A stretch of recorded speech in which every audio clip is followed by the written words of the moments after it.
My name is Liam. The air in the backyard smelled like charcoal smoke and expensive cologne. It was my mother Brenda's 50th birthday party, held in the manicured garden of our suburban Detroit home. The fairy lights were flickering, the music was low, and everyone was laughing.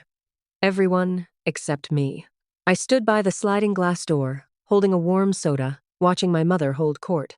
She was standing next to my older brother, Ethan, the family's golden boy, a former high school football star who was now between jobs for the third time this year. Mom tapped her spoon against her champagne flute. The chatter died down. "I just want to thank everyone for coming," she beamed, draping an arm around Ethan's broad shoulders. You know, raising two boys wasn't easy. Some children are a blessing, making you proud every single day. She squeezed Ethan tight. And others? Well, sometimes you just wish you didn't have to see them at all. The crowd chuckled. It was a joke. But I saw the look in her eyes. It wasn't a joke. Ethan smirked at me, raising his beer in a mocking toast. My father, Robert, just stared at the grill, pretending he hadn't heard a thing. Something inside me snapped. It wasn't a loud snap, like a bone breaking. It was quiet, like a lock clicking open. I walked over to the table, set my soda down, and looked Brenda dead in the eye. "Happy birthday, Mom," I said, my voice cutting through the silence. "I have a gift for you. Your wish just came true. I'm leaving tonight, and you won't have to see me ever again." The smile slid off her face like wet paint. "Don't be dramatic, Liam. Sit down." "No," I said. "I'm done." I walked through the house, grabbed the duffel bag I had packed that morning, and walked out the front door. That was 10 years ago. If you have ever had a parent who made you feel like a mistake while praising your sibling for doing absolutely nothing, drop a comment below. I want to read your story. To understand why I walked out, you have to understand the hell I lived in. We lived in a 2-story colonial in a decent part of Detroit. On the surface, we were a normal family. Inside, we were a dictatorship. Ethan was the king. From the time he could throw a spiral, he was the center of Brenda's universe. If Ethan needed new cleats, we bought the top of the line. If Ethan got a C in math, it was the teacher's fault. If Ethan wrecked his car, Dad bought him a new one. I was the ghost. I was the accident that happened 3 years later. I didn't play sports. I liked silence. I liked taking things apart to see how they worked. My room wasn't really a room. It was the finished half of the basement. It was cold in the winter and damp in the summer. My desk was an old folding table I salvaged from a neighbor's trash. While Ethan was upstairs throwing parties that shook the floorboards, I was downstairs with a soldering iron and a stack of coding books I borrowed from the public library. The breaking point the moment I knew I had to leave happened when I was 17. I had spent 2 years building a custom server. It wasn't pretty. It was a Frankenstein machine made of parts I had scavenged from the recycling center and bought with money I earned mowing lawns. It looked like a pile of wires and fans, but it was powerful. I was using it to run a freelance web hosting side hustle. I was making about $300 a month my secret escape fund.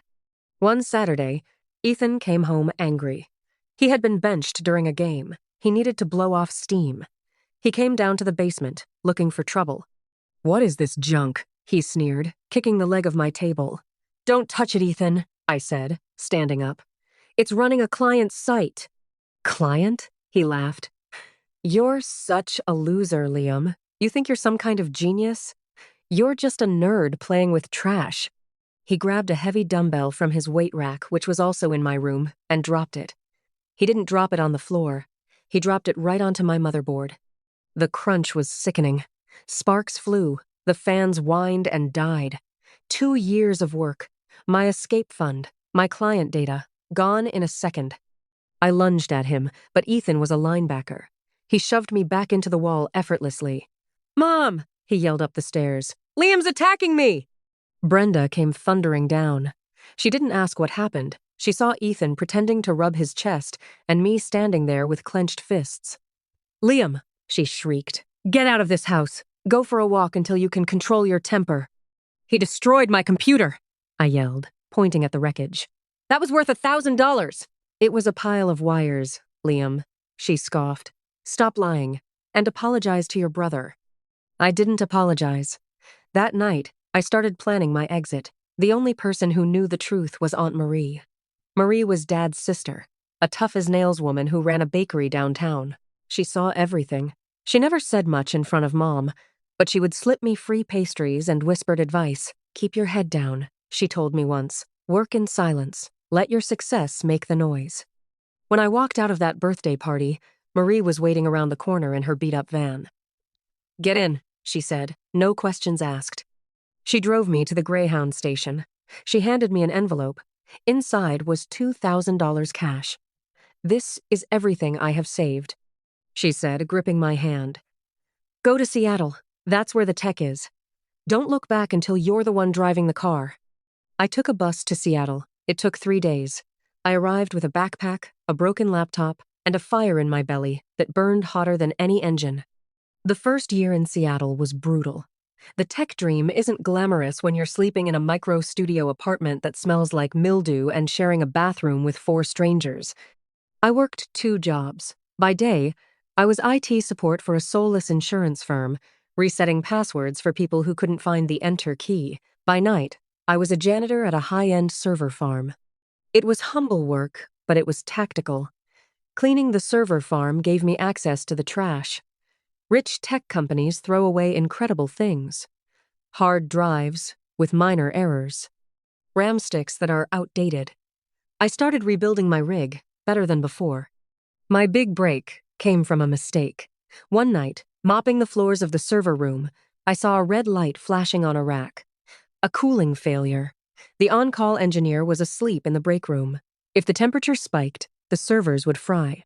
Millions of dollars in data would be lost. I didn't wake the engineer. I sat down at the terminal. I pulled up the command line. I rewrote the fan control script, bypassing the error and forcing the auxiliary cooling to kick in at 100%. The temperature dropped. The red light turned green. I left a note on the screen. "Fixed your cooling loop. Your script had a syntax error in line 42. Axe, the janitor." The next morning, I wasn't fired. I was promoted. The CTO called me into his office. "You know Python?" "Yes," I said. "You know server architecture?" "Yes." "Why are you mopping my floors?" "Because I need the money to build my own startup." He laughed. "Stop mopping. You're a junior dev now." That was the foothold. But I didn't stop there. I worked the day job, but from 6 p.m. to 2 a.m., I worked on my own project. I remembered the pain of losing my data when Ethan smashed my computer. I wanted to build a decentralized cloud storage system, something that couldn't be destroyed, couldn't be smashed, and was completely secure. I called it IronClad. For 3 years, I didn't date. I didn't go to parties. I ate ramen and coded. I looked like a ghost, just like I did in my parents' basement. But this time, I wasn't hiding. I was building. I launched the beta of IronClad 4 years after leaving Detroit. It caught fire. Small businesses loved the security. Then, enterprise clients came knocking. By year 6, we had 100 employees. By year 8, a major Silicon Valley giant offered to buy us out. The number they put on the paper had so many zeros I had to count them twice. $45 million. I signed the papers. The wire transfer hit my account on a Tuesday. I stared at the screen. I was 28 years old. I was worth more money than my parents, Ethan, and everyone in my old neighborhood combined. I bought a penthouse overlooking the Puget Sound. I bought a Tesla. I sent Aunt Marie a check that paid off her bakery's mortgage and bought her a condo in Florida. But I didn't call home. Not once. I kept tabs on them, though. I knew Dad had retired. I knew Ethan had tried to start a gym franchise and failed, losing a chunk of Mom's retirement savings. I knew they were struggling to keep up appearances in that big colonial house. Then, the invitation came. It was forwarded from my old address, battered and yellowed. Brenda's 60th birthday jubilee. It was at a rented banquet hall this time. The card had a handwritten note from Dad at the bottom. "Please come, Liam. She misses you." She didn't miss me. She missed the idea of having a complete set of props for her photos. But I decided to go, not for closure, for confirmation. I flew first class to Detroit. I rented a matte black Porsche Panamera at the airport. I drove to the venue, a tacky hall on the outskirts of town. I walked in. The atmosphere was different this time. It wasn't the manicured success of the garden party 10 years ago. It felt desperate. The balloons were cheap.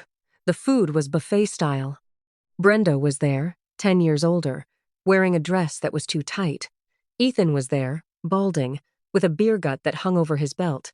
He was arguing with a waiter about the price of drinks. When I walked in, the room went quiet. I wasn't the scrawny kid in the hoodie anymore. I was wearing a $5,000 Italian suit. I looked like I owned the building. "Liam?" Dad whispered. He looked old, tired. Brenda spun around. Her eyes widened. She didn't see her son. She saw the suit. She saw the watch on my wrist. "Liam?" She squealed, rushing over with her arms wide, as if she hadn't told me to disappear a decade ago. "Oh, my baby is home.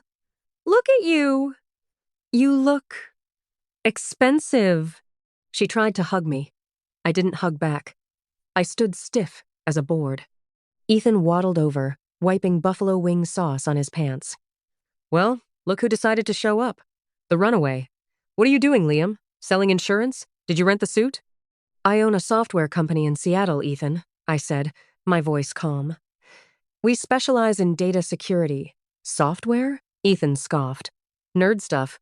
I always said you'd end up doing tech support." Brenda shushed him. "Stop it, Ethan. Liam, come sit at the head table. We have so much to catch up on." I sat. I let them talk. I let Brenda brag to her friends about her successful son from Seattle, taking credit for my achievements as if she hadn't called me a mistake. I waited for the toast. I knew it was coming. Brenda stood up, tapping her glass. "I just want to say," she began, a little tipsy, "that having my family together means everything. Both my boys are here. Ethan, who has been my rock." Ethan beamed. "And Liam, who finally came to his senses and came back to where he belongs." She looked at me, expecting a smile. I stood up. I reached into my pocket and pulled out my phone. I tapped the screen a few times. "Actually, Mom," I said, "I didn't come back to stay. I came back to give you an update." I held up the phone so she could see the screen. It was my bank balance. "You told me 10 years ago that some kids make you proud, and others you wish you didn't have to see. You wished I would disappear, so I did. I went to a city where no one knew me. I slept on floors. I worked until my hands bled. And I built a company worth $45 million. The room gasped. Ethan choked on his beer. Brenda's jaw hit the floor. "40 million?" she whispered. "Yes," I said. "And the best part? I did it without your help. I did it without your support. I did it in spite of you." I turned to Ethan. "And Ethan? That nerd stuff you made fun of? That computer you smashed? That was the prototype for the system that just made me rich. You didn't break my spirit. You just fixed my focus." I buttoned my jacket. "I just wanted you to see what you threw away." "Happy birthday, Brenda." I walked out. The silence was heavier than the first time. It was the silence of regret. I drove the Porsche back to the airport and flew home. I felt lighter than air, but the story didn't end there. The aftermath began 3 days later. My phone started blowing up. Calls from Mom, calls from Dad, texts from Ethan. "Liam, we need to talk. Liam, don't be like this. Liam, we're family." I ignored them all, until the voicemail came. It was Brenda. She was crying. "Liam, please call us back.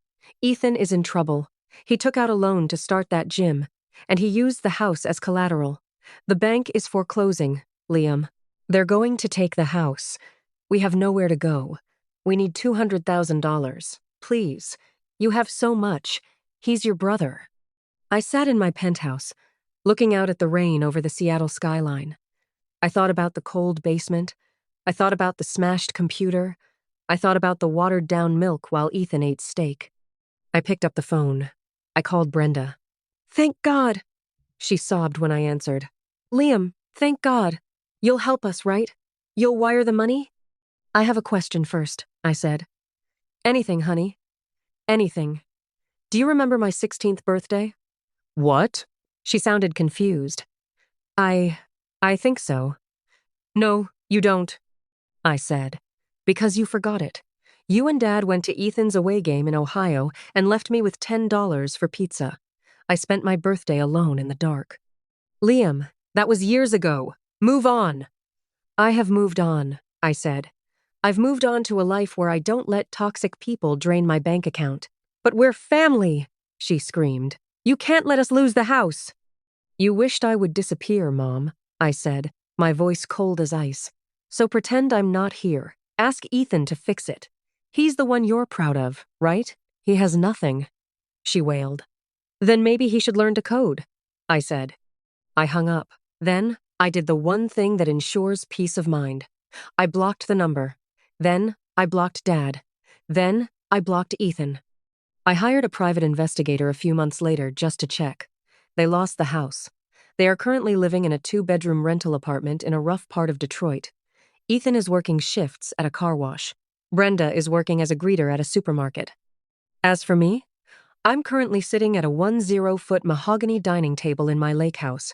The seats aren't empty. Aunt Marie is at the head of the table. My lead engineer, a guy named David who I saved from a warehouse job, is on my right.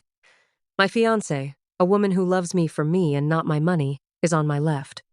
We are eating steak. We are laughing.